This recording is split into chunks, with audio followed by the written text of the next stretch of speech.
microphone.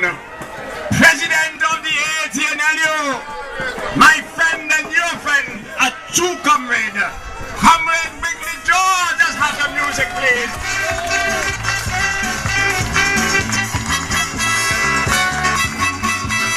No illusion this morning. Of course, I said no illusion this morning. And of course, comrades, we are gathered here today at this historic moment. And as usual, we could not have been here today unless certain persons were among those who fought for us.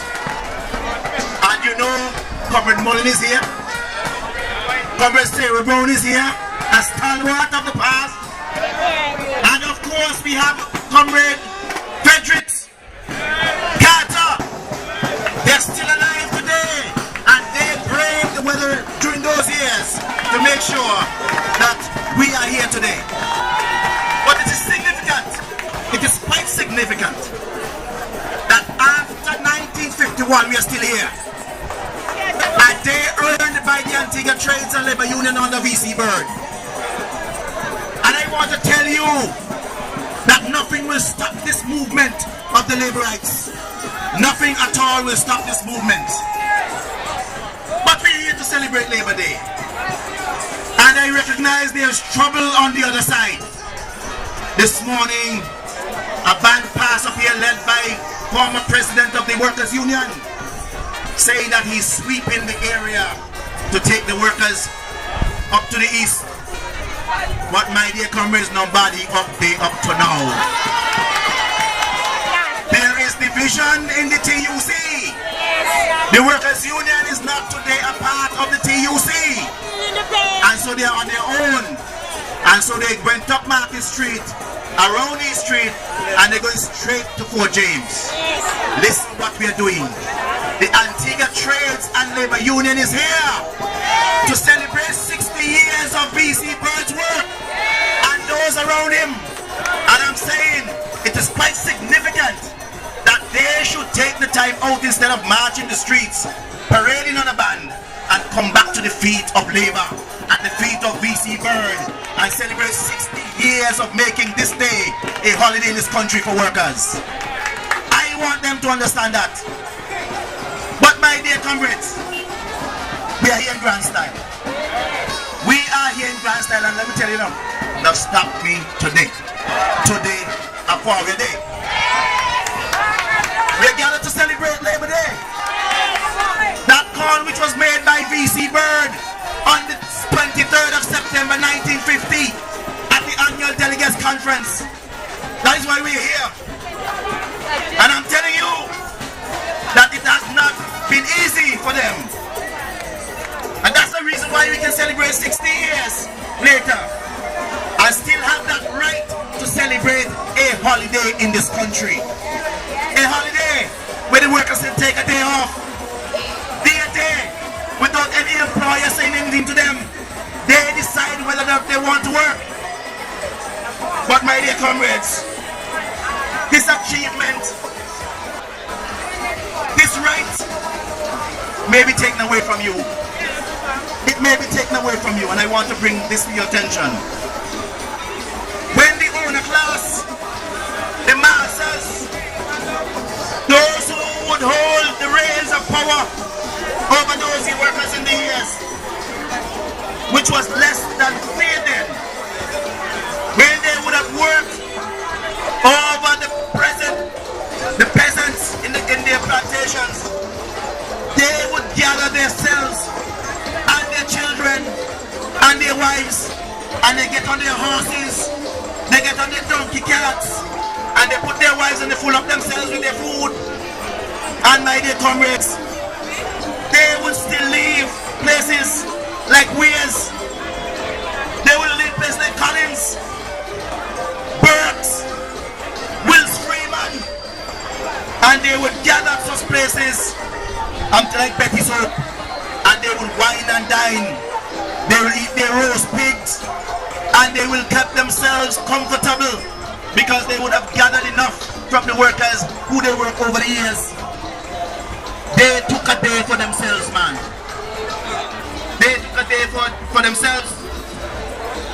when V.C. Bird in the 50s, the early 50s, realized that the men who control the workers were having their joyous occasions after they would have reaped the crops, after they would have reaped everything in their plantation, the potato and the yam, that the poor workers still have to go out and work.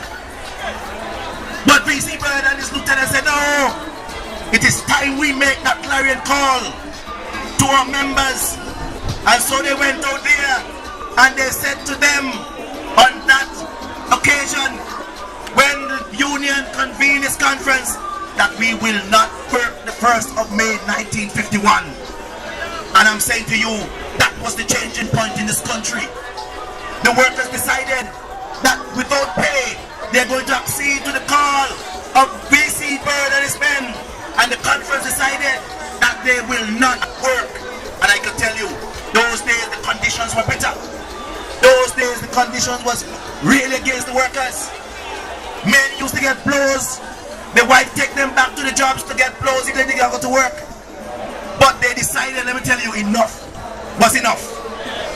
And so they agreed, my dear comrades, that we will not work. And so, nowadays, you have some Turks on the block. Yes. The employer side. Right? The president of the Employers Federation. We have the young man who is in control, Ryan. All those now have come together and petitioned the government to tell the government that they must now control, allow workers to work on a public holiday. What utter nonsense of erasing 60 years of gains for the workers in this country. I am saying that we should not stand for it. We should not allow anyone to go up there in the parliament and change a gain that has been made out to the workers, a benefit to them over 60 years that they must now change. I cannot accede to that. My union will not agree to that. And I'm quite sure the men sitting behind me here will not agree to that. And I don't agree to it either. But again, my dear comrades, they're asking the Minister of Labour. Oh. They're asking the parliamentary representative of City West, the Honourable Prime Minister, a trade unionist, to reverse 60 years of the workers' holiday and legislate that workers must work. But this will not happen. There's no problem for workers to work on a public holiday right now in Antigua and Barbuda. As a matter of fact, the economic conditions in the country is forcing workers to demand that they work on the day they schedule. Hotels don't have a problem. Nobody in this country has a problem. But I'm saying there are those who are out there to show you that there's no problem with the legislation that you must work on a public holiday. The economic situation in this country brought on by the administration is so bad that workers are demanding that they go to work on a public holiday to make extra money. To make extra money Take it back in time. in order to feed their families and their friends. And of course, we are saying that you should not allow yourselves to be fooled.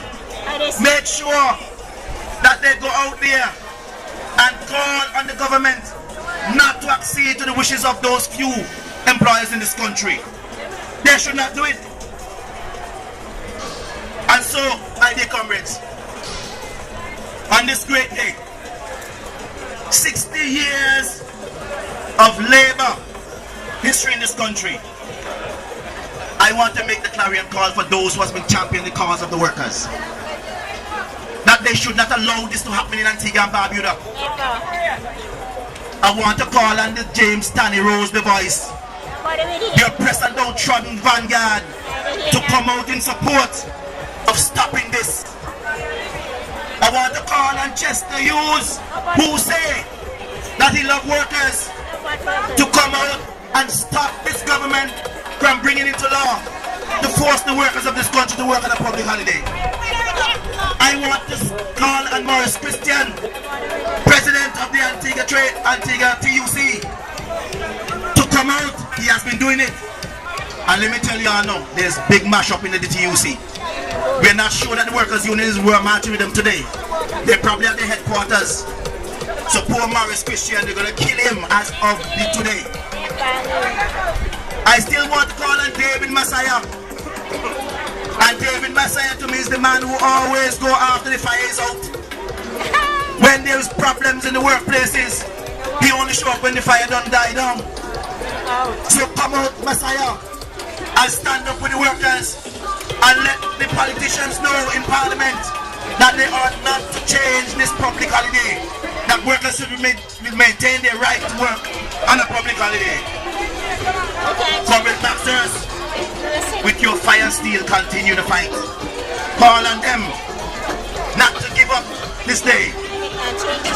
Comrade Lester Bird, anything they do under their administration, the union telling you no, reverse them. Reverse them in the interest of workers. Workers put you where you are. Do not allow the workers to turn against you. Now you have a chance in this country once again. Use this chance and demonstrate to the workers that you're still on their side. Comrade Gaston Brown, when you go to Parliament, make sure you use the opportunity to say to them in Parliament, you will not stand on the side of erasing history.